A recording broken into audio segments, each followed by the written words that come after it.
Today we have the Master Massage Table. The Master Massage Table is one of the elite tables of the world for massage therapy, estheticians, barbers, cosmetology, all the professionals in the world. If you have somebody laying down in a certain type of position, stretch therapists to sports massage, prenatal massage, breast massage. If you have somebody who has like a large stomach like I do, it's COVID eating is crazy. So this massage table is gonna be perfect for that type of client, including me. And I'm gonna show you guys the male version of it and our model. So right here it says the Master Massage Therapy Company. So you guys can't see it too much, but yep, here we go. So this is the unboxing. So we have the box here. And all I'm gonna do is lift up so we can show you guys how it comes in the packaging from the truck. UPS truck, Amazon truck. We love those presents from Amazon. Oh yeah, it's Christmas every day.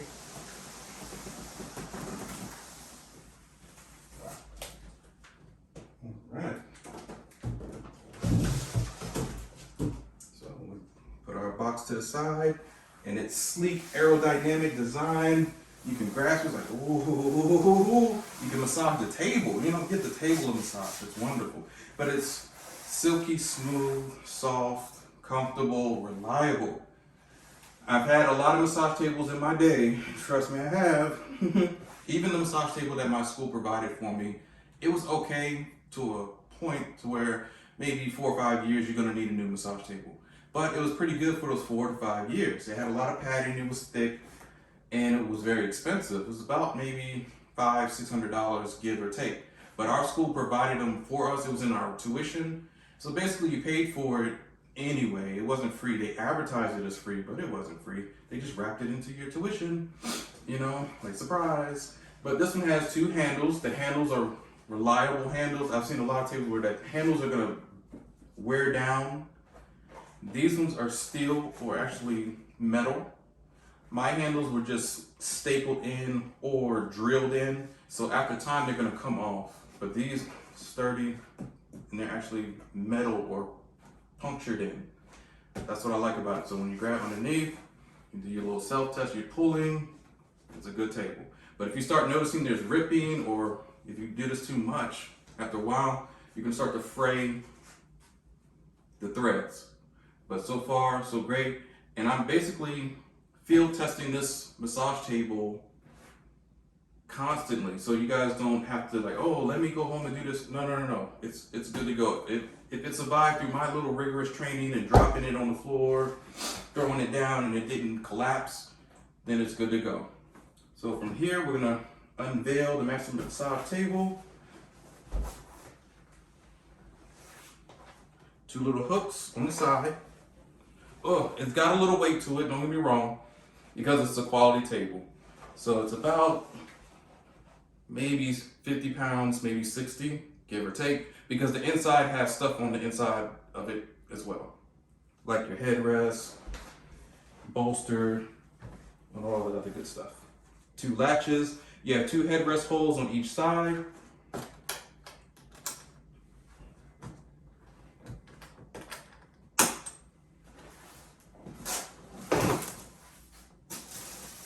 This is your carrying case. So the carrying case,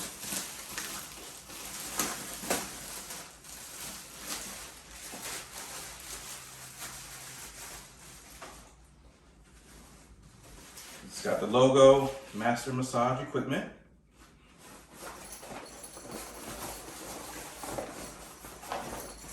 So when you're laying this out, the logo should be facing up, or if you're slick about it, you can actually unveil it or unzip it. Have somebody hold it for you while you lift the table up and it slides in, but that's kind of difficult. But so the logo, you can actually have it upwards, or you can have it lying face down to where it goes all the way down.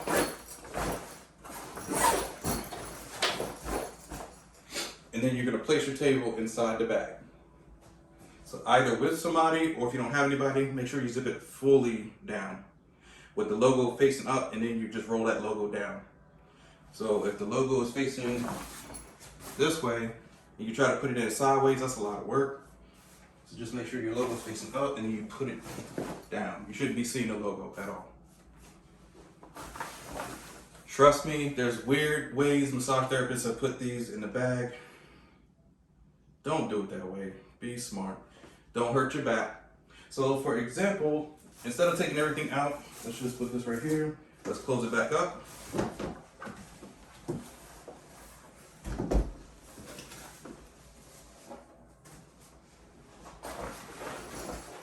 So you kind of want it as flat as possible. All the way down. See it zips. See how that extra piece zips all the way down? This is going to go right in the middle.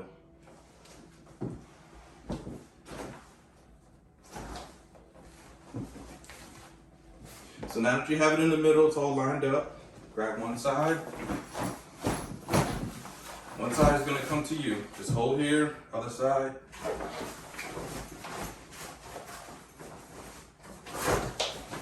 So one side is going to be smaller than the other. It always is. So from here, I like to grab both ends. And I'm going to turn it towards you so you guys can see what I'm doing.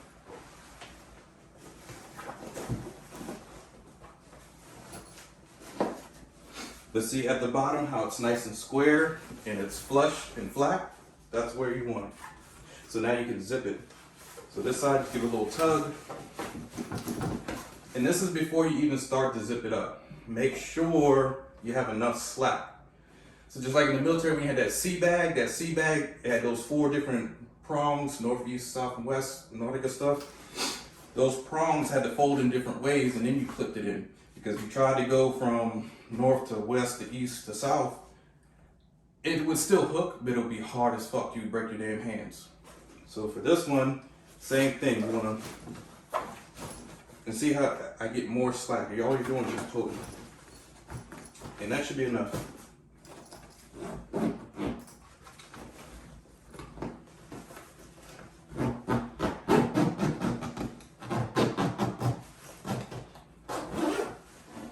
So since you got this side, don't go all the way up just yet.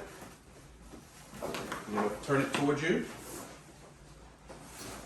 For the opposite side. Since you have it up a little bit, you can kind of let go of the zipper. It's not going to re-zip itself. It's not going to go unzipping. From here, you're going to do the same thing. Lift up a little bit. Pull, pull, pull. And it should come up. If it's more than halfway over, you got enough slack. That's good to go. You probably don't even have to pull this side anymore. But I do it anyway. Get your other side. You can see it already went around, but I can pull again. All right, just to get it close. I want a smooth zip. Nothing where my finger's gonna get caught into it. My nails, if you have nails, it's crazy. You should be clipping your nails. Reach down. Now you see how like this is actually the zipper, like the beginning of the zipper that goes into the lining. This is all one piece. They just sew this to this. That's all that is. It's almost like a track, like a train. Train's going down, and you have those switch one track to another track. So say the train is coming home and you need to switch it to a different track. It like switches over. That's all this literally is. And so this train can switch into the track. But you don't want this hanging out like that. And then you zip up, right? That's gonna get caught in the zipper. That's how most people can't zip and unzip their bags. If this happens and you try to zip it down, you could break your hands. Not totally break your hands, but it's gonna hurt like hell. Make sure this is tucked inside. Please, please, please. So that's how it should be. Again, if it's looking like this, fucked up. I don't mean to curse, but no, this is a no-no. See how it's already on this track? Right, you're gonna zip that zipper in between there. And again, it is hell getting it out. So tuck, tuck, tuck again. And now zip. Smooth. Tuck. See how I don't, exactly how I was zipping, and it really got caught in there. So all I'm gonna do is unzip, because I didn't get in there far enough, and then tuck it in.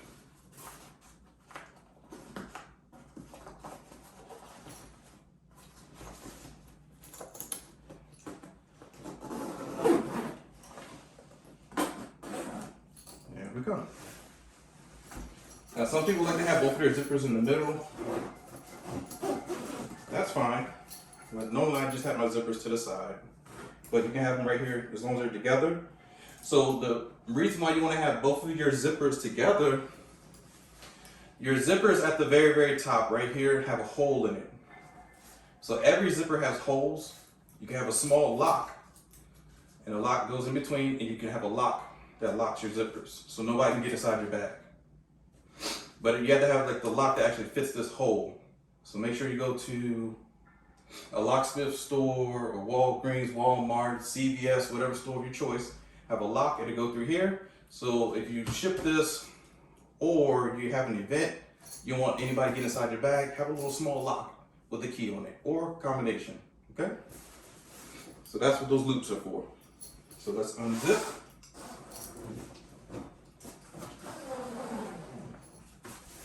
You can unzip all the way down. When you're taking it off, you can do one corner at a time or just drop the whole thing. It's up to you. But let's just say you have company over here or somebody, you have a small vending booth or display. Just take one off at a time so you don't hit anybody. Somebody could be walking, trip all over your bag, you know, come on. So just be careful where you are. You can step in your bag, it's okay. Take your bag or table out. Step. Place your table down.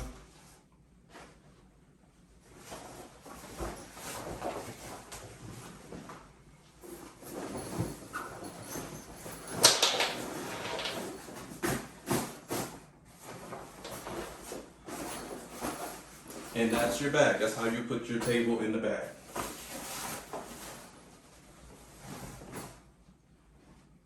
Now for the contents of the table, what's inside?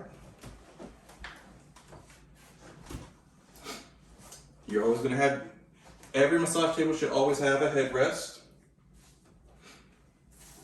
This is for your arms, armrest, so at the front of the head, you have your arms and both of them, you're in the table.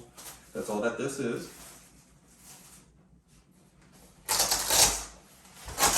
And you need the headrest holder. Just put your headrest down.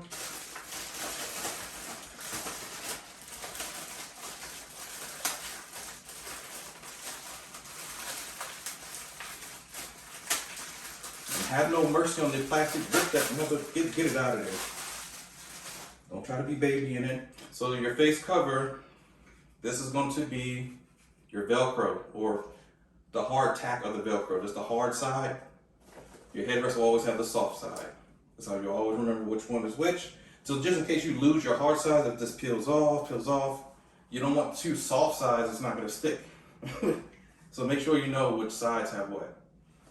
Headrest will always be soft, just like the headrest is soft. Soft, soft. Just remember, this is soft. The hard is gonna be on the hard object. This is, you can feel it.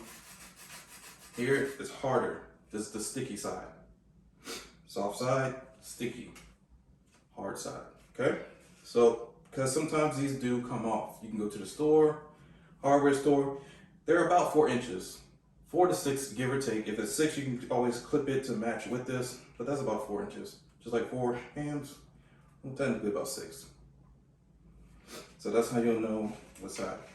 Your leads, or that go into the holes, take your lever and just hold it down.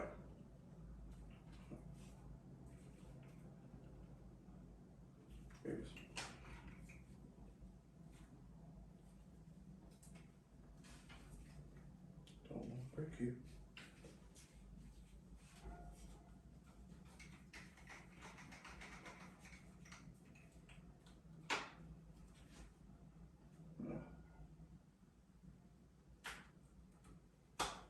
Jeez. Jeez, it's the hardest. Break my hand. All right. Oh, jeez.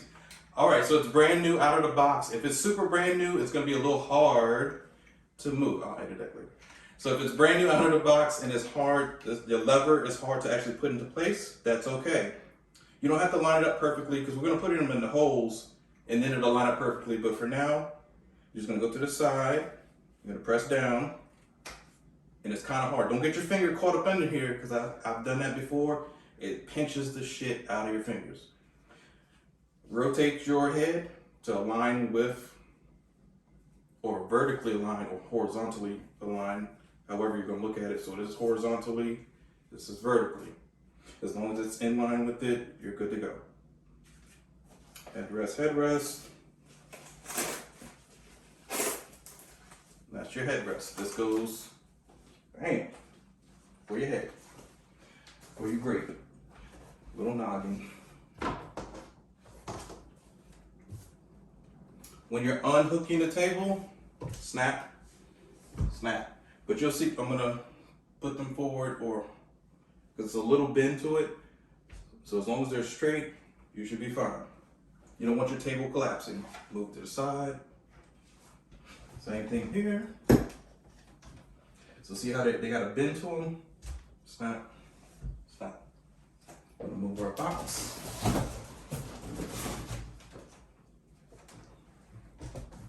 And this is your table.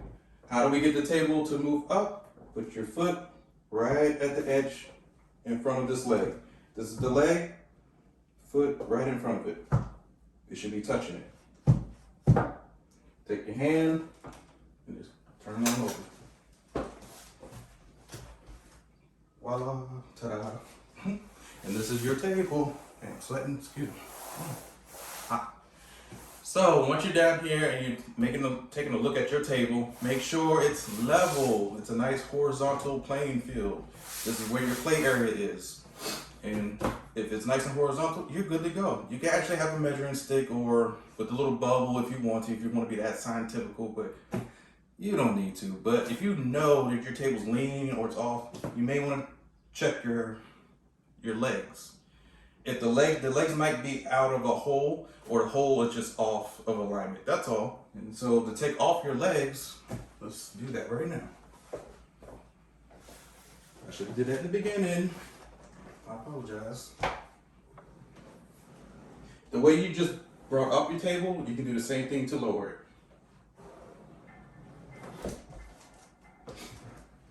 it. So these right here are your legs. Your legs, they all screw off and they have rubber pieces, which is wonderful. Most of your, what are these called again? Most of your securing rubber pieces, because these are rubber, but most of them are plastic or they're going to be wood. And it's slippery. If you have oil on your hand, they're hard as shit to get off. Let's be honest. But they made them with rubber finally, which is a wonderful thing. So Master Massage really is the masters of massage. So far, so great. So they have the rubber pieces, the fasteners, take them off. And then you take the whole leg off. Opposite side has inches. This is how far or how tall you would want your table to be. It's not 11 feet, it's inches. Smaller, okay? So let's just say, anyway, you know how to measure inches and all that good stuff. If you don't, then ask somebody. They'll educate you. This side is always going to be your bottom side because it has little ridges and it's rubber and it protects your floors. So if you have hardwood floors such as this, you don't want to slide it on something hard or scratchy. You have the rubber, okay? So let's just say, let's put it on, well, everybody's is on the 3-hole or 4-hole. How do I know that? There's 1, 2, 3 holes that I can see. This first stopper is on the 4th hole. So we're going to go 1, 2, 3. Put the first round peg into this hole right here. So this hole, and the reason why you know it's a hole because it's going to hit your finger. So you go to the 4th one, and yep, see? That's how you know. So let's just say you have a dark room and it's dark. It's not as light as this. You can see the client wants the ambiance to be all perfect. how are you going to see the holes? That's why you always count, put your finger over one, it'll hit your finger and you know where you are. Just like at nighttime, if you get into a firefight, how are you going to reload your weapon if you ain't got no NVGs or night vision goggles and it's pitch black? How do you know where your bullets are? How do you know where you're good? That's something different for the military, but it's the same way that I would do for a table. From a low light setting, candles, it's still hard to see. You need to know, and if the table's off and they fall, they could sue you. So just make sure you know where you are at all times. So it's nice and tight, not too tight. You don't want to over strip your threads. These are threads, the little thing that makes it go around on the bolt or the metal piece right here. If you keep screwing it down too much, you'll start stripping your threads. And then they'll just keep spinning and spinning and spinning because you strip them out. So just, that's it. That's all you need. That's why they have two. Just like a car, when you have those lug nuts, there's always 4 to 5 of them. Even if you took off 3 lug nuts, you could still operate off of 2. You could operate off of 1, but it's going to be wobbly. It's going to be horrible. That's why they give you 2 lug nuts almost. So again, we're going to open up. Foot, hand,